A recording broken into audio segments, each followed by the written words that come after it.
Nabuan Savin ni Kupa, komenai mu bangwa tu nya hi morning bazaar vlog innovate diu hinte. HG chun video chin like share subscribe na bolutin video hi ki upload lo le namu paile thin ding in bell jong chu bell chu main lang on in ni koi.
Dunia kabol khilpen jo hile kolnunga ho to lim kila ading viewer ho kornunga hoita ta ho na ki ve sawan ka tile police hon animban no do win to he kolte kha cha anim tapon anu mol he jingin kolnunga ho jong ain langu thidala dalu tantin ke changkal huntila cho police hoi khalo hi ja cho ipi bolham ta kan lung dang kaile kol ho cho ipi ti hom animban no do hi ja cho upayam tapon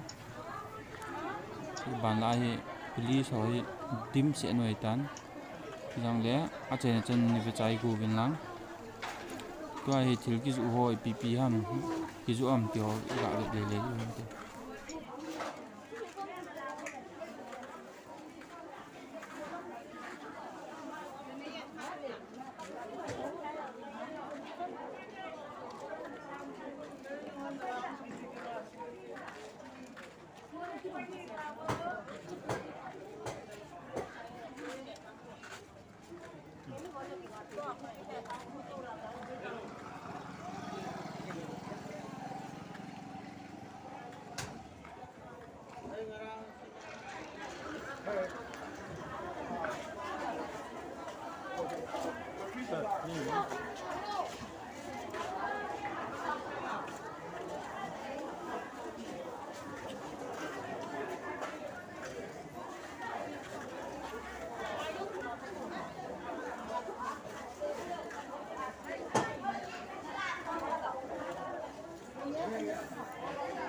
Cut.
Mình vốn nè nó. Hoa 들어가 벼요. Ni tao bóng chất ra 까.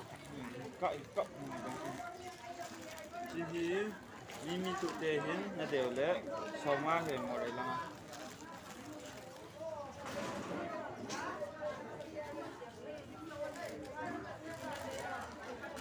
얘네 noodles 파데 보이에. Spicy noodles 다네. 무방 보내는 데올레네 그 order. Ano to umudan? Kita tak.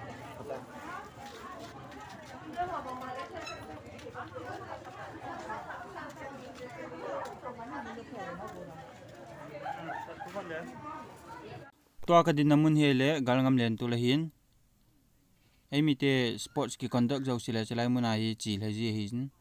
Abana hi vlog hi holai bol du ham ti suggest 9 pinum wale comment a chun he savin lang kit jong le hi chi channel video si chaina chana video si na bon cha chonga ki phathu ki sein tunya ding in hi chan hin ni ka taw